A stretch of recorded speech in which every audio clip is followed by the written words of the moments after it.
Beli RAM untuk komputer emang banyak yang dipikirin. Dari mau berapa gigabyte, mau berapa channelnya, dan juga mau berapa kecepatannya. Bahkan ada beberapa orang yang rela bayar lebih ratusan sampai jutaan demi fitur yang namanya RGB, yang kata mereka mungkin nambah FPS. Tapi kalian tahu nggak ada satu hal dalam memori RAM yang bikin kalian bisa bermain game dengan FPS yang lebih tinggi? Ya, kita bakal bahas tentang single rank dan dual rank.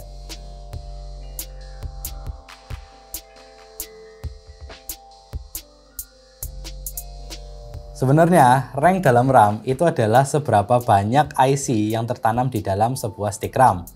Aku punya contoh di sini. Ketika kita punya memori RAM zaman dulu, ada tulisannya seperti ini, 2R kali 8, yang artinya dia ini dual rank dengan tiap IC-nya berisikan 8 bit. Tentunya isi dari IC ini emang beda-beda. Dua-duanya ini, dia ini dual rank, tapi yang satu punya chip yang lebih banyak, satunya lebih sedikit. Ini karena di spesifikasinya dia adalah 2R kali 16, artinya dia dual rank dengan tiap IC-nya berisi 16 bit. Nah, kalau yang single rank berarti yang ini. Dan dia ini berisikan tiap IC-nya itu 8 bit. Nah, kenapa aku tahu padahal nggak ada stiker barcode-nya? Nah, kita sebenarnya bisa cek dia ini berapa tiap IC-nya itu dari software third party. Ada AIDA 64 dan juga CPU-Z. Di sini kalian bisa dapetin informasi tentang rank dari RAM yang kalian punya. Dan kalau kalian mau lebih detail lagi, kalian bisa pakai software Typhoon Burner. Kalian bisa dapetin informasi detail tentang RAM kalian di sana. Dari brand manufaktur chip sampai berapa layer RAM kalian. Katanya single rank dan dual rank ini punya keunggulan masing-masing. Tapi katanya kalau gamers lebih baik ambil dual rank karena dia bisa kasih benefit lebih dari single rank. Untuk gaming semakin banyak rank semakin baik. Karena sistem dari memory controller kalian cuma bisa akses tiap rank secara terpisah dari yang lainnya. Sementara CPU nggak bisa akses semua rank sekaligus. Dia cuma bisa berjalan dari satu rank ke rank selanjutnya, sembari rank yang lainnya menyelesaikan tugas yang lain. Proses ini namanya interleaving. Interleaving ini bisa ngurangin waktu respon dari memori kalian dan juga menambah sedikit bandwidth.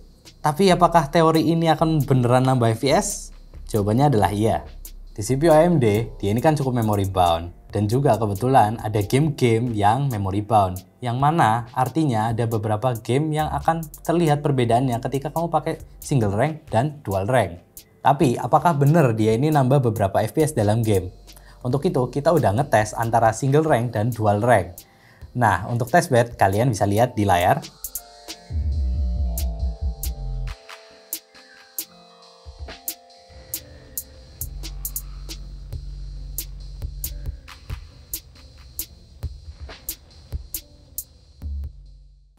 Dan seperti biasa, kita pakai resolusi sejuta umat 1080p dengan preset low. Kenapa? Kalau kalian masih nanya kenapa preset low, kalian bisa cek video kita yang ada di sini. Kita udah jelasin kenapa.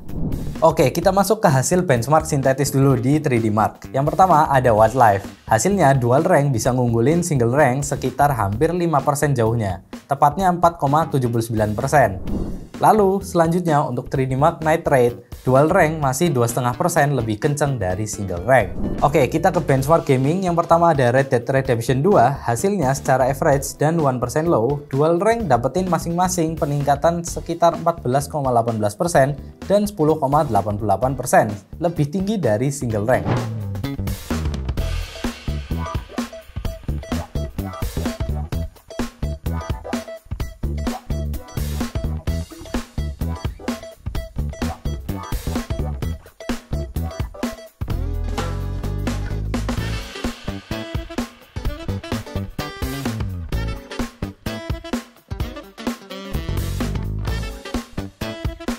Oke, selanjutnya kita ke Shadow of the Tomb Raider. Kita bisa lihat hasil yang serupa terjadi lagi di sini. 1% low dari dual rank lebih tinggi sekitar 4-5 FPS dari single rank. Sedangkan secara average dual rank 2 FPS lebih tinggi dari single rank.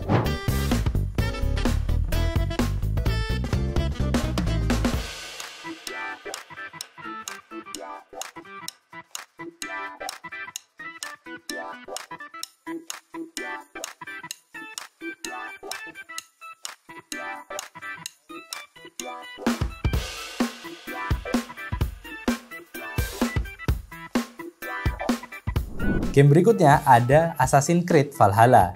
Di sini peningkatan average sama kayak Shadow of the Tomb Raider, dan sayangnya 1% low-nya cuma naik di bawah 1 fps.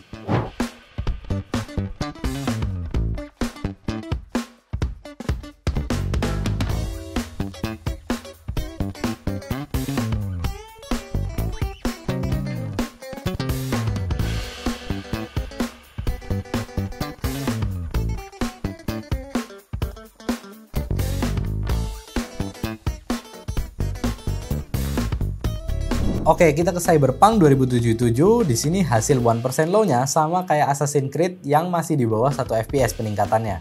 Untuk average-nya dia naik sekitar 2 fps lebih dikit.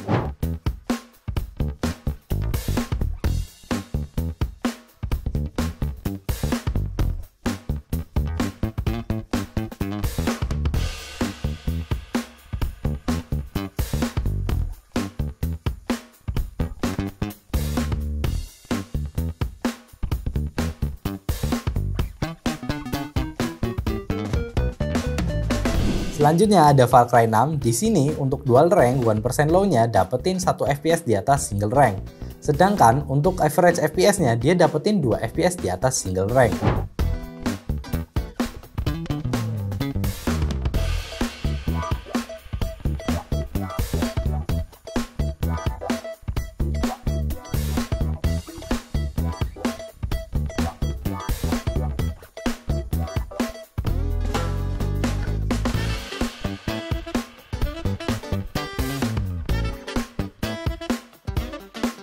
Game selanjutnya ada Rainbow Six Extraction.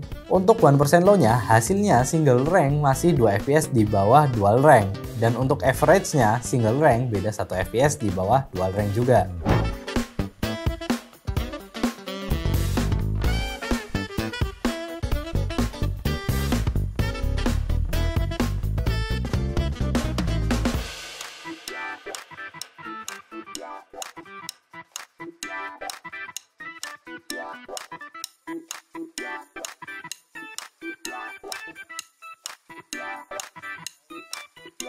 Game terakhir dalam pengetesan kali ini ada Forza Horizon 5. Di sini hasilnya dual rank untuk 1% low dan average FPS dapetin 2 FPS di atas single rank.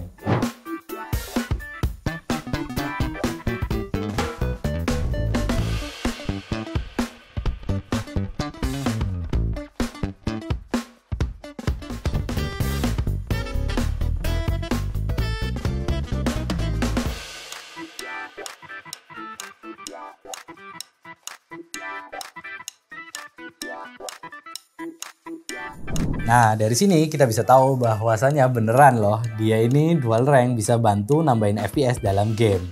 Dan terbukti interleaving dalam dual rank ini beneran berdampak untuk nambahin FPS dalam game. Tapi kalian pasti bingung, gimana caranya kalian tahu secara spesifik memori kalian ini single rank atau dual rank? Kalau udah kebeli single rank gimana? Syukurnya kalau kalian punya motherboard dengan konfigurasi 4 channel, kamu bisa isi 4 channel itu dengan 4 RAM single rank. Secara otomatis dia bakal berjalan dengan konfigurasi dual rank. Jadi gimana? Kalau main game, better kalian ambil single rank atau dual rank? Nah, tulis di kolom komentar. Oke, sekian video kali ini. Jangan lupa like, komen, dan subscribe. Dan buat kalian yang punya sosial media, kalian bisa follow kita di Arx ID Media. Dan juga buat kalian yang suka baca artikel, kalian bisa kunjungi website kita di arx.co.id. Saya Said, sampai jumpa berikutnya.